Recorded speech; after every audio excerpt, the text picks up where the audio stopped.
are three types of audit. First, process audit, second, product audit, and third, system audit. First, process audit. Process audit verify that the process are working within established limit. It also evaluate an operation against predetermined instruction and standard to measure correspondence to the standard and the effectiveness of instruction. Second is product audit.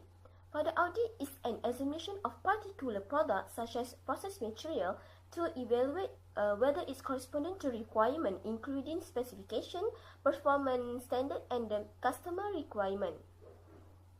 And the last one is system audit. System audit is an audit conducted on the management system. It can also be described as a documented activity performed to verify by examination and evaluation of objective evidence and applicable elements of the system are appropriate. Hello and Assalamualaikum. My name is Nur Humairah binti Mat Hafiz, metric number 1150775. And I would like to talk about what is a first party audit, second party audit and a third party audit, and why an audit is necessary. A first-party audit is performed within an organization to measure its strengths and weaknesses against its own procedures or methods, or against external standards adopted by or imposed on the organization. A first-party audit is an internal audit conducted by auditors who are employed by the organization being audited, but who have no vested interest in the audit results of the area being audited.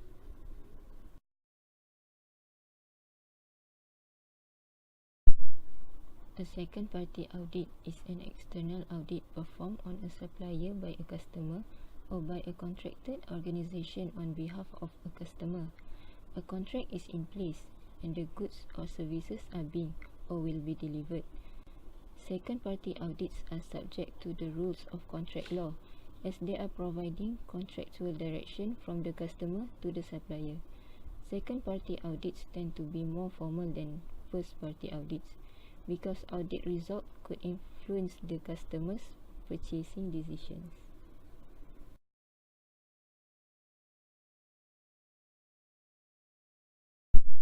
A third-party audit is performed by an audit organization independent of the customer-supplier relationship and is free of any conflict of interest. Independence of the audit organization is a key component of a third-party audit. Third-party audits may result in certification, registration, recognition, an award, license approval, a citation, a fine, or a penalty issued by the third-party organization or an interested party.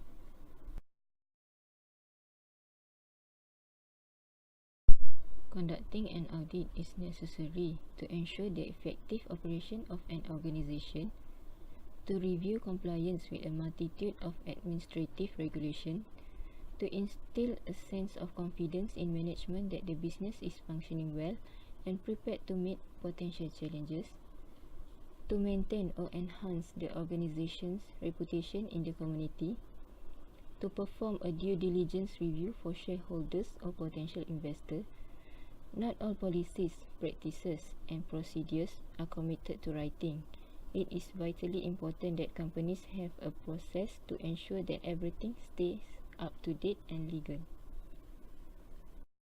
Assalamualaikum warahmatullahi wabarakatuh. My name is Siti Nadia binti Muhammad Azaiha, 1150801. I will talk about audit evidence, audit principles, and steps involved in planning audit. Audit evidence. Audit evidence is any information used by the auditor to determine whether the information being audited is stated in accordance with established criteria. Two determinants of persuasiveness of evidence are first, competence, the degree to which evidence can be considered trustworthy. Second, sufficiency, amount of evidence is enough to form a reasonable opinion.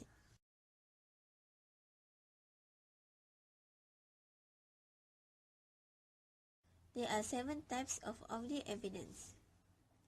First, physical examinations, confirmations, documentations, analytical procedures, inquiries of the client, re-performance, and observations. Physical examination.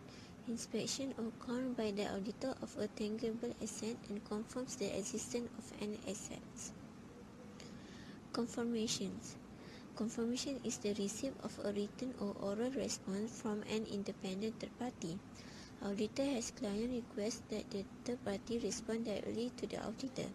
There are two types of confirmation, which is positive confirmations and negative confirmations.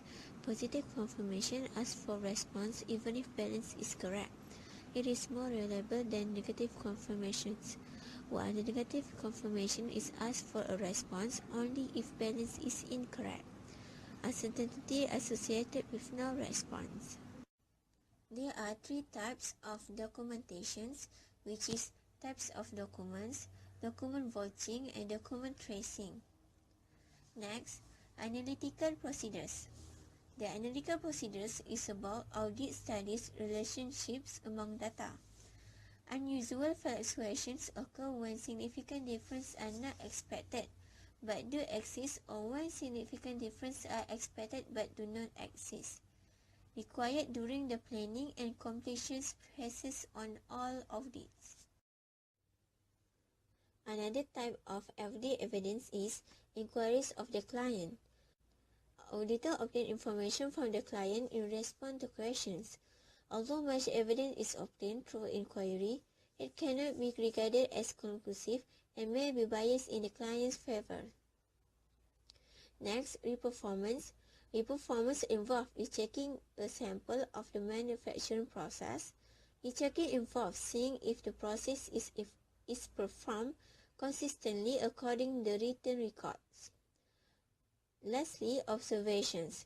Observations, auditor witness the physical activities of the client. It differs from physical examination because physical examination counts as sites, while observation focuses on client. Next, we go to the principles of auditing. There are 6 principles of auditing, which are integrity, fair presentations, due professional care, confidentiality, independence, and evidence-based approach.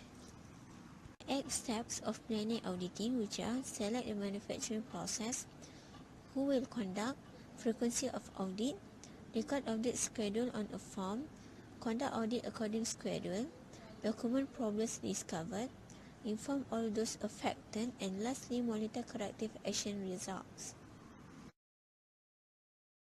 First, select manufacturing process to audit. It can begin with efficient process that has history of success, or prefer to begin with process that has history of ongoing performance problems. Second, decide who will conduct the audit. The audit team should be made of individuals that has experience of auditing and familiar with the process. Third, decide the frequency of the audit. It should be decided how often the audit team should be observed the process. The more the non-conformance occurs, then the more observation should be made so that the correct action can be taken to solve the problems. After the common problem discovered, inform all those affected or involved in this process, such as inform all the managers and supervisors about the result of the audit, so that the deviation can be corrected as soon as possible. Besides that, all employees that involved in this process also should be notified, so that everyone is aware of the problem and can generate the suggestions for improvement. Lastly, monitor the corrective action result. This is important to determine whether if it really eliminated the problems. Auditing is a proactive effort to ensure the process is under control and to commit a continuous improvement for the manufacturing process. That's all from me. Thank you. Assalamualaikum warahmatullahi wabarakatuh. My name is Nur Aizan binti Jaimi and my matric number is 1150,730. Now I will talk about how to conduct the audit. There are 5 main steps in conducting an audit as part of an overall audit program. First is initiating, second is preparing, third conducting, fourth reporting, and fifth completing. The first step is initiating. The initial administrative stage of the audit program involves initiating the audit process. The audit program manager and supporting team should appoint and assign the auditor and formally notify them. Then define scope and requirement or standard to be used, and lastly contact the auditee formally and notify and confirm arrangement. Prior to the audit, the program manager or team should collect essential information from the auditee. This information can relate to the scope of operation at the local site, including size, hour of business, key contact personnel, and previous audit results. Second step is preparing. The auditor will need to prepare to attend on site for the audit. The auditor will need to bring authorization, protective clothing, audit program or agenda, copy of the legislation or standard, checklist, blank report form, and protocol. The audit agenda should be draft and sent to the auditee ideally in advance of the audit. It will tell the auditee to ensure the required personnel on documentation are ready when the auditor attends. Then, copy of standard. The auditors should have their possession a copy of standard which will be used for the audit. The third step is conducting the audit. While conducting the audit, the auditor should apply their personal attribute, knowledge, experience, and education. One of the key outputs of conducting the audit is recording on conformance and non-conformance. The auditor should seek the corroboration of the auditee or guide for all possible non-conformance incidents. The fourth step is reporting. There are two main elements to the reporting step. First is closing meeting, and second is final audit report. For the closing meeting, it should be scheduled in advance and include in the initial audit agenda. It should be checked by the auditor and include auditee representative and person in charge. Participant closing meeting agenda might include thanking participant, listing positive, agreeing ending non-conformance and class, agreeing corrective action and time scales, formally endorsing summary report, and finally indicating audit for the final audit report. Final audit report is a full detailed report that is produced and sent to the auditee following the outside audit. It is a formal confidential audit report for record and will contain and refer to any recommendation on the audit conclusion. The report usually contains audit detail, summary audit report detail, and lastly findings and recommendation. The fifth step is completing. It means complete step of conducting audit. That's all for me.